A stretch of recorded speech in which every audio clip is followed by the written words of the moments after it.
Hello everybody. So as you've probably seen a little while ago, I got a cat. This is Raine. She is an Angora tuxedo cat, or at least mostly Angora. She definitely looks like one. But I figured I'd maybe share some of my experiences in getting her.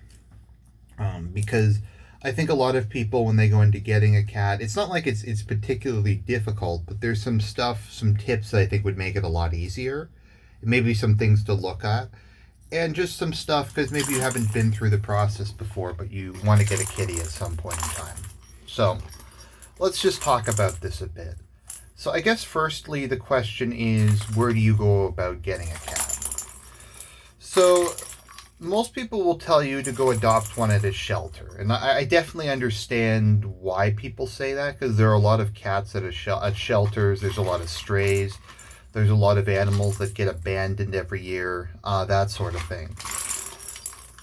Now, I had considered doing that, but Toronto was in lockdown at the time, and it still kind of is, so I couldn't actually adopt a cat from any of the shelters. I was able to kind of peruse their online postings, though. The problem with shelter animals is a lot of them are in shelters for a reason. A lot of them are quite old.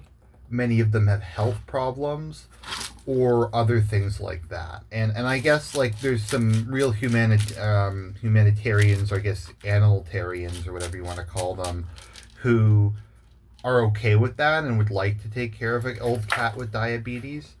But I think at the end of the day, you have to keep in mind, cats aren't people. They're not humans. Their lives aren't worth the same. That's not to say I don't love Raine on a certain level and I don't take care of her. And she's definitely, I spent a lot of time taking care of her, but she's not a person in the same way that a person is. So I don't think you have the same moral obligation. Not necessarily every cat needs to be taken care of, and it's okay to kind of put some of them down. And if you don't want to be the person, if that's really what you want, is to take in a cat with special medical issues that's going to cost you like thousands of extra dollars a year, then do that, but just don't take one in out of feeling a moral obligation. As Serp told me, there are so many kittens that get like euthanized or abandoned, etc. There's no issue if you want to adopt one of those. Another kind of thing Serp told me was, I don't have a very big apartment, but as he pointed out, what's better? That the cat winds up on the streets and dies after 3 years, starved, beaten by other cats and full of parasites, or your cat lives in a relatively small apartment and gets a lot of love and care. So I'm just saying these are kind of thoughts some people have going into it. I don't want to get a cat. I don't have enough space. I want to adopt a cat that's suffering. And while that's an honorable thing to do, just make sure that's really what you want. And you're willing to put the time and money into it. Because adopting, like, probably the least expensive would be adopting a year-old cat that's already been spayed, neutered, and had their shots. A kitten's probably second, and then you get into, like, really old cats. So, a lot of cats are in shelters because they have a reason to be in the shelter. So, there's some sites that post it. I got Raine off of Kijiji. I just kind of looked through the classifieds on Kijiji. I had some alerts set up, that kind of thing. Initially, I kind of wanted to get a rag doll or a Siamese or something. Those were, like, really expensive. The other thing is, if you live in a big city, they go pretty quick. So I'd have cats that would go within like an hour of being posted. So when I saw Raine, I immediately like texted them, sent them a message, and like, look, I want to take her. I think Raine was, she was $300. So she's not a purebred, but she's mostly Angora. So that didn't seem like a bad price. And so when you see a cat you want, you kind of have to make sure that the people are on the level, because there's a lot of scams. If it looks too good to be true, it probably is. Because a thing they'll do is they'll post pure breeds for basically like $100 or like $0. And then they'll say, oh, I had to move across the country, so I need a couple $100 to ship them back. And if you give me a couple $100 to ship them back, then you can have this really expensive cat for dirt cheap. And that's a scam that a lot of these people run, and it's, I guess, something to keep in mind.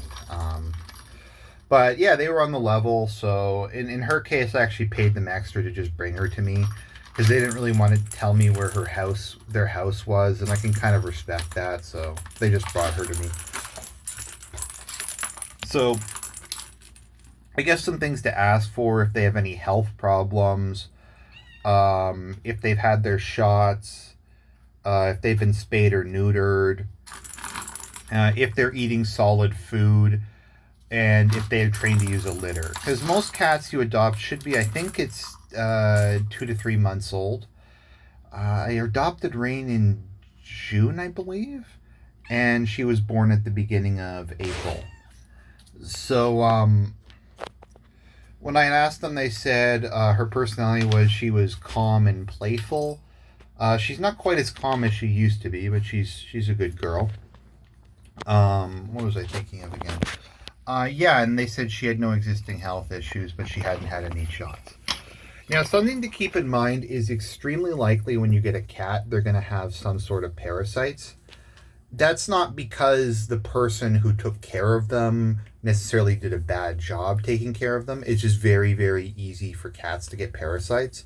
They might get it from their mother. They might get it from other kittens. Indoor cats, generally, once you get rid of them, don't get them again.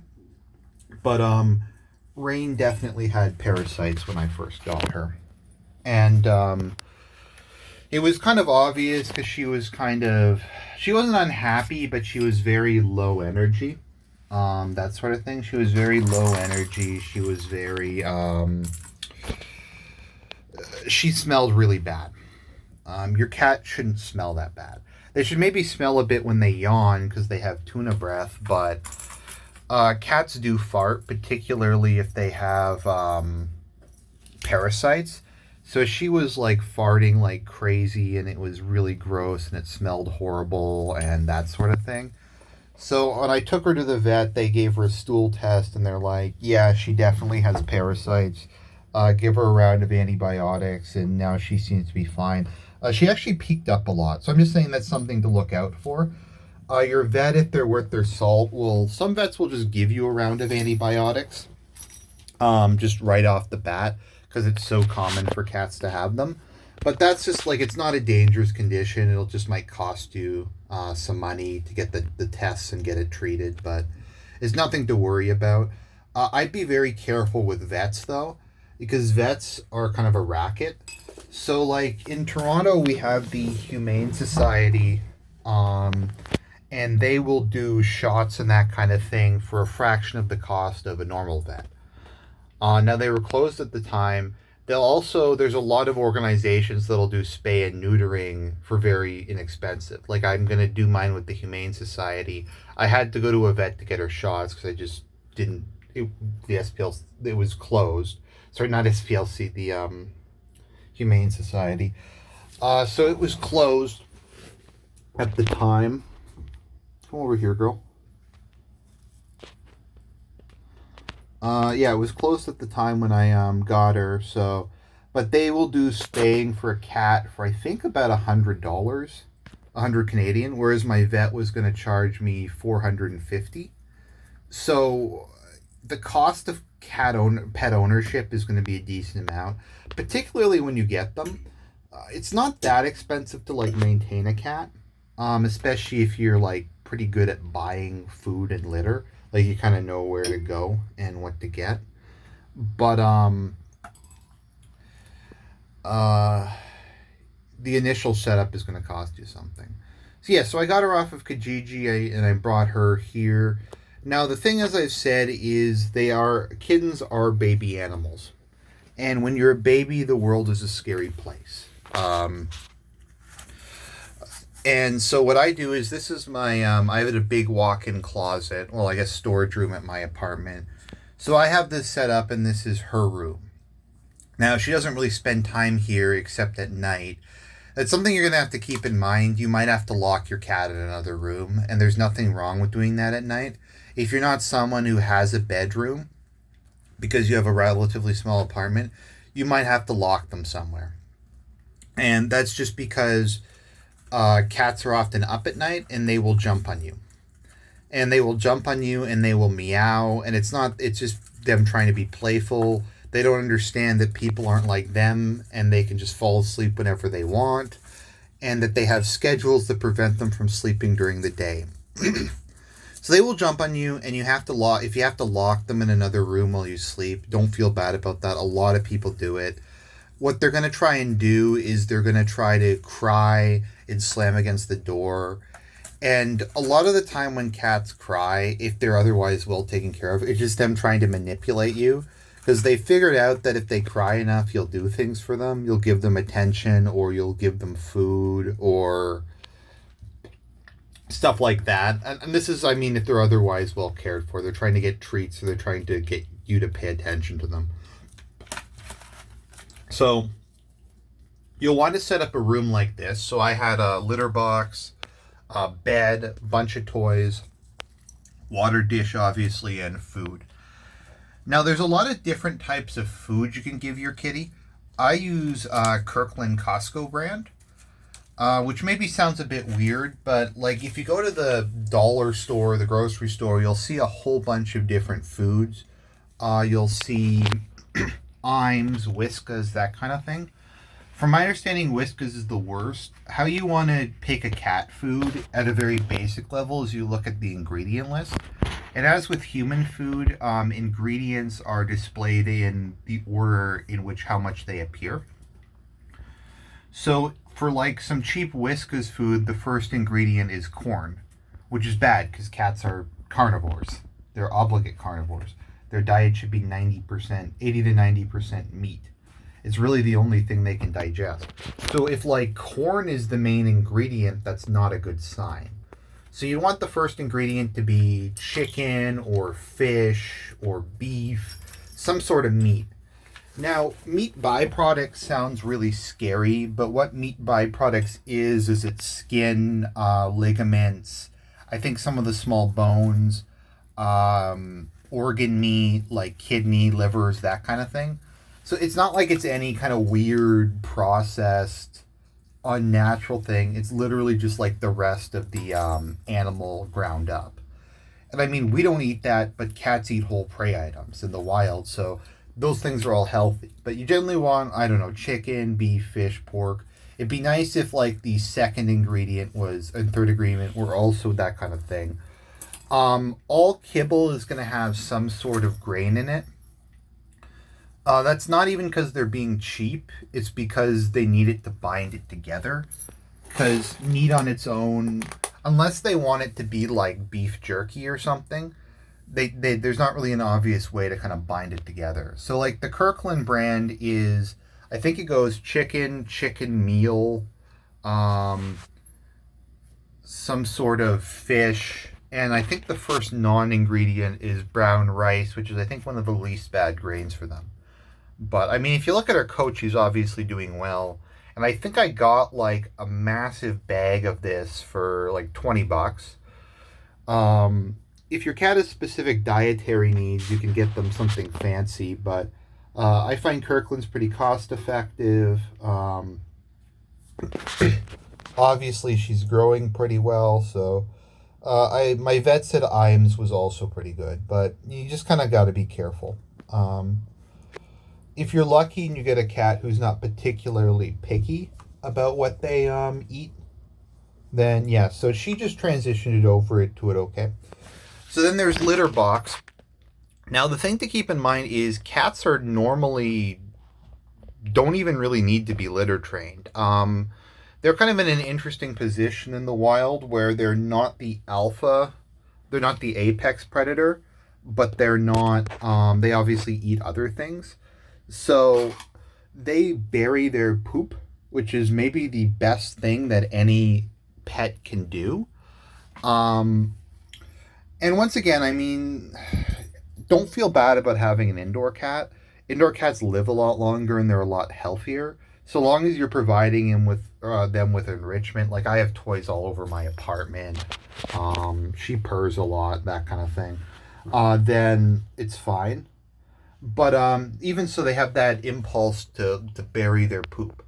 So what you generally do is you put them in the litter box when you first get them, and you just use their paw.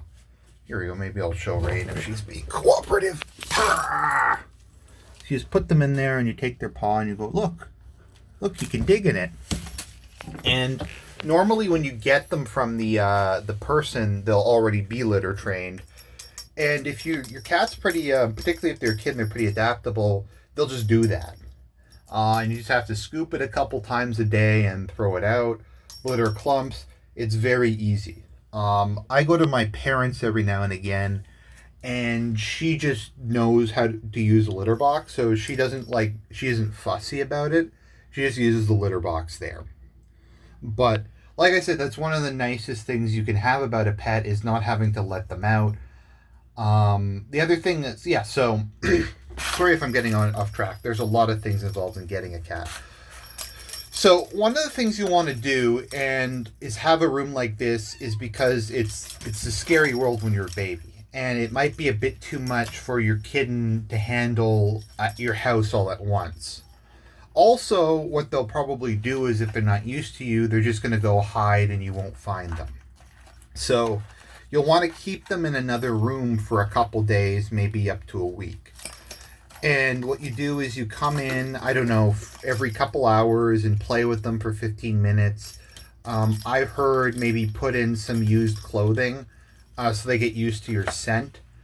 And just let them calm down, let them get used to you, let them get used to the new environment, and then you can eventually let them out. But as far as feeding goes, cats can live fine off of kibble. All they need is kibble. Kibble, if it's like okay kibble, is designed to provide them all the nutrients. They really like wet food. So if your kitten's young and you want to give them, I don't know, some extra protein, I've heard that kittens in particular don't drink enough water, that kind of thing, then yeah, you can give them some wet food. I give her wet food because she eats like a demon. But obviously she's like not fat, so if she started to get kind of overweight or pudgy, I'd cut back on it. But generally speaking, cats don't really gorge themselves on kibble. So every cat I've ever seen, they just leave the kibble out. And if they want to eat it, they'll eat it. And if they're not hungry, they're not hungry. They'll gorge themselves sometimes on other stuff like wet food. But I guess it's just something to keep in mind. Every cat is kind of different. Raine's a pretty good girl when it comes to that, so she'll just eat when she's hungry. And that sort of thing. So, what was I thinking of? Yeah, so you just leave them in there and then you gradually let them out, let them get used to you. The nice thing about a kitten is because you kind of take the place of their mother. So I don't think they think you're their mother, but you apply kind of a similar place, and they kind of I don't know if imprint is the right word because they're not birds, but they do develop a favorite person. So like Raine, when I go to my parents because they have a reasonably big house, she'll follow me around. So if I like go to my room, then she'll follow me there. If I go downstairs, she'll follow me there. They just kind of want like being around you. I have a bed set up next to my desk.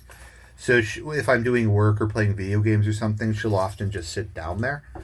And the bonding process is important. Because you want to socialize them well, get them used to being pet, getting them used to being around people when they're young.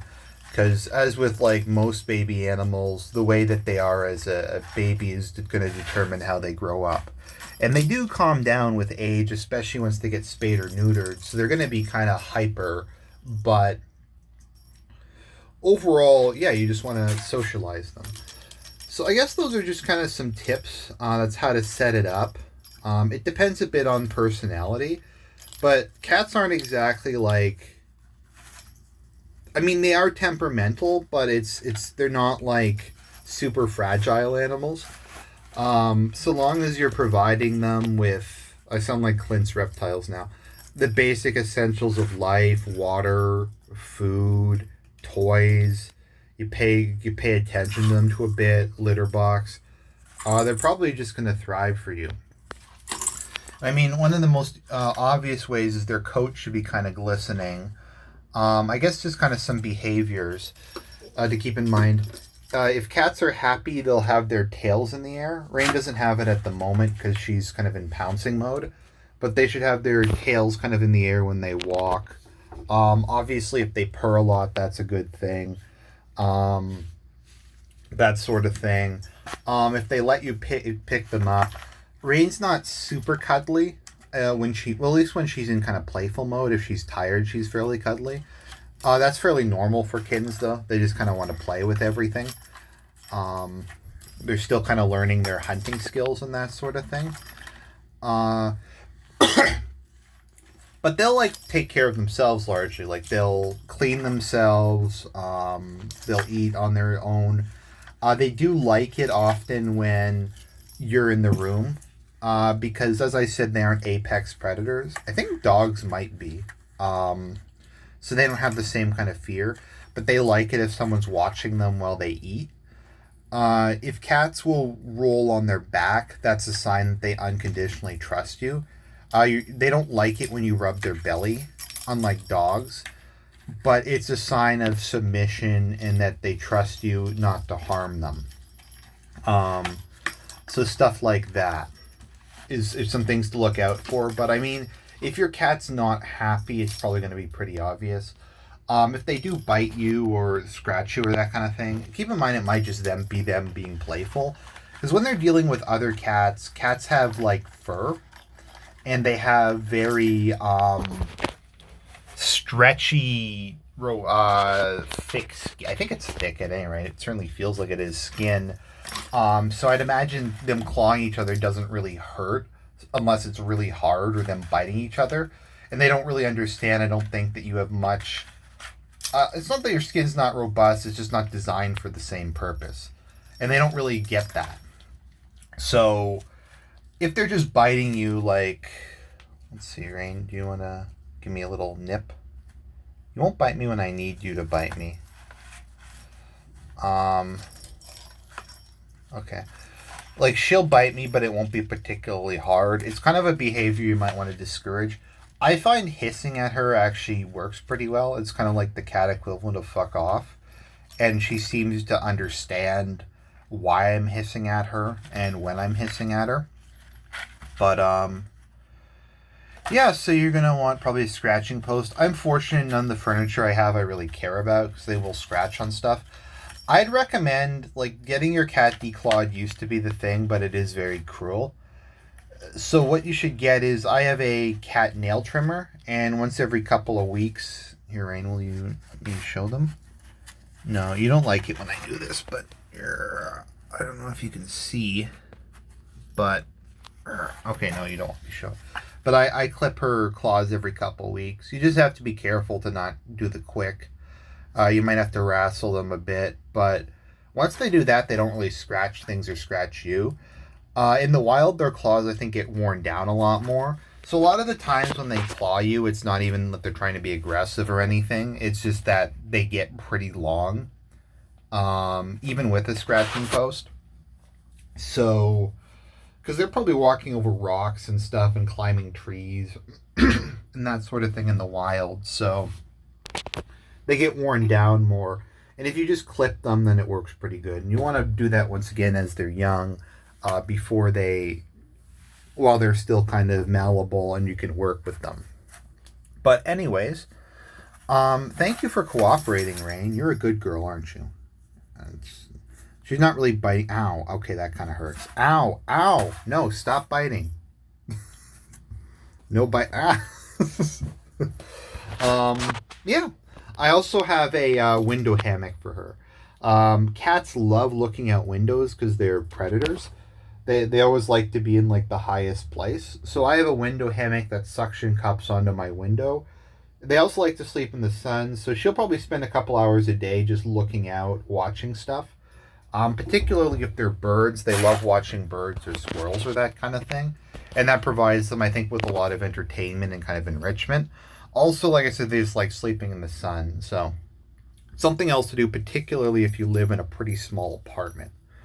So, anyways, that's just kind of some cat husbandry tips. I don't claim to be an expert, but I mean, I have a cat and she's happy and healthy. So, yeah, God bless. Black and white cat lives matter.